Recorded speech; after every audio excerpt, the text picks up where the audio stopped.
सूचना केवल हमारे विचार हैं, वित्तीय सलाह नहीं। निर्णय लेने से पहले खुद शोध करें। किसी भी लाभ या हानि के लिए हम उत्तरदायी नहीं हैं। आज हम देख रहे हैं ब्लू स्टार लिमिटेड के 2025-26 Q1 की standalone financial performance. Starting with the sales, पिछले क्वार्टर से सेल्स में -25% का डिक्रीज हुआ है, मगर कंपनी ने पिछले साल के मुकाबले 5% का सेल्स इंक्रीज रिपोर्ट किया। Expenses -25% quarter on quarter decrease हो गए हैं, जो साल भर के 6.5% के राइज के साथ अलाइन करता है। एक्सपेंसेस में डिक्रीज अच्छा है, लेकिन सेल्स में डिक्रीज निराशा की बात है। ऑपरेटिंग प्रॉफिट, जो पिछले साल के कंपैरिजन में -15% डाउन हुआ है, quarter on quarter around -26.5% decrease हुआ है। Operating profit margin (OPM) annual basis पे -1.5% से डिक्रीज हुआ है और पिछले क्वार्टर के कंपैरिजन में -0% से डिक्रीज हुआ है। एक्सेप्शनल आइटम्स को ऐड करके अदर इनकम पिछले क्वार्टर के कंपैरिजन में -16% गिर गई, बावजूद इसके ईयरली डिक्लाइन -25% हुई है। इंटरेस्ट एक्सपेंसेस पिछले क्वार्टर से -41% डाउन हुआ, लेकिन ईयर ओवर ईयर इंक्रीज 35% हुआ है। डिप्रिशिएशन कॉस्ट्स में 23% का क्लाइम देखने को मिला और ईयरली बेसिस पे 52% का इंक्रीज देखा गया। Profit before tax annually -25.5% decrease हुआ, लेकिन प्रोसीडिंग क्वार्टर से -30% डिक्रीज हुआ है। इस साल कंपनी ने 26% टैक्स पे किया और क्वार्टरली कंपनी ने 26% टैक्स पे किया है। नेट प्रॉफिट ने ईयर ऑन ईयर -26% का डिक्लाइन दिखाया, लेकिन लास्ट क्वार्टर से -31% का कंट्रैक्शन हुआ है। इस क्वार्टर के दौरान कंपनी का परफॉर्मेंस इतना अच्छा नहीं रहा। नेगेटिव नेट प्रॉफिट लॉसेस को इंडिकेट करता है। वहीं अगर एनुअल एनालिसिस की बात करें तो साल के दौरान कंपनी का परफॉर्मेंस अच्छा नहीं रहा। नेगेटिव नेट प्रॉफिट का मतलब है कि कंपनी प्रॉफिट के कंपैरिजन में नुकसान उठा रही है। अर्निंग्स पर शेयर (EPS) में ईयरली -25.5% का डिक्रीज देखा गया, लेकिन क्वार्टरली में 31% की गिरावट भी नजर आई। इस क्वार्टर में कंपनी का EPS इतना अच्छा नहीं रहा। नेगेटिव प्रॉफिट कमजोर एफिशिएंसी को दिखाता है। ब्लू स्टार लिमिटेड के फाइनेंशियल स्नैपशॉट को रिव्यू करते हुए कुछ मुख्य ट्रेंड्स सामने आए हैं जो कंपनी की परफॉर्मेंस पे रोशनी डालते हैं। जून 2022 से जून 2025 तक ब्लू स्टार लिमिटेड की फाइनेंशियल जर्नी में सबसे पहले बात करते हैं सेल्स की। इस साल सेल्स में 19% की वृद्धि हुई है और पिछले 4 सालों में 83% की वृद्धि हुई है, जो एक निरंतर अपवर्ड ट्रेंड को दर्शाता है। पिछले 3 साल से सेल्स लगातार बढ़ती जा रही है, जो मार्केट एक्सपेंशन और कंज्यूमर डिमांड में वृद्धि को दर्शाता है। अब बात करते हैं एक्सपेंसेस की।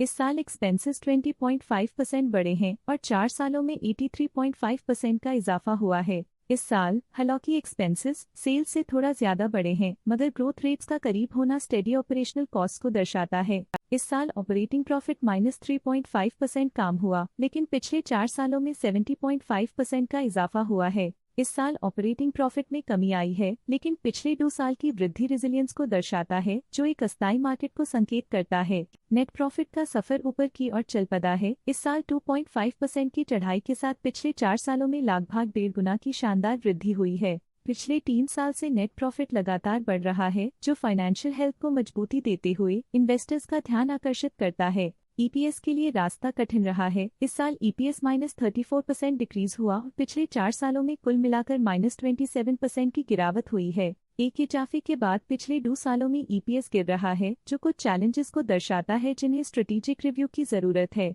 चलिए अब बात करते हैं शेयर होल्डिंग पैटर्न की। ब्लू स्टार की शेयर होल्डिंग रिपोर्ट्स कुछ इस प्रकार की हैं, जो अननोन 2025 के तक चलता है।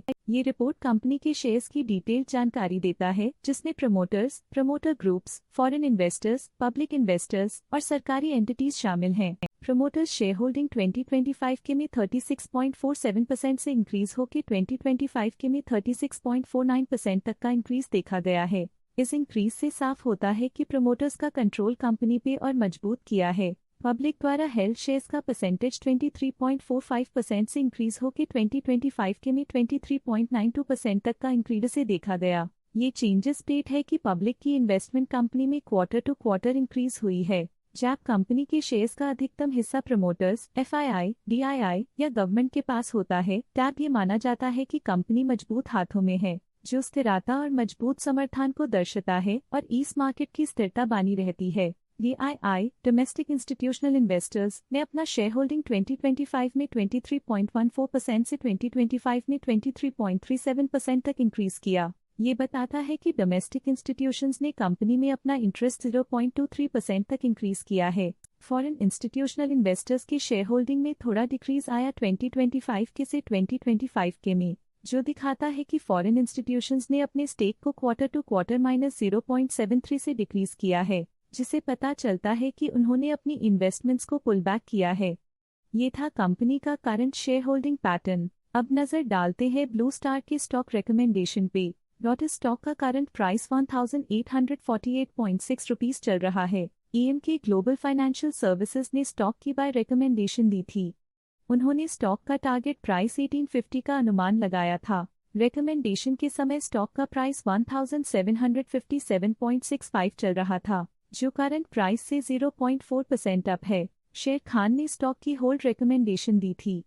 उन्होंने स्टॉक का टारगेट प्राइस 1772 का अनुमान लगाया था। रिकमेंडेशन के समय स्टॉक का प्राइस 1616.85 चल रहा था, जो करंट प्राइस से -4.3% डाउन है। आज के लिए फाइनेंशियल सेक्टर में इतना ही। देखने के लिए धन्यवाद। स्टॉक लेटेस्ट न्यूज अपडेट के लिए चैनल को सब्सक्राइब करें और वीडियो को लाइक एंड शेयर करें।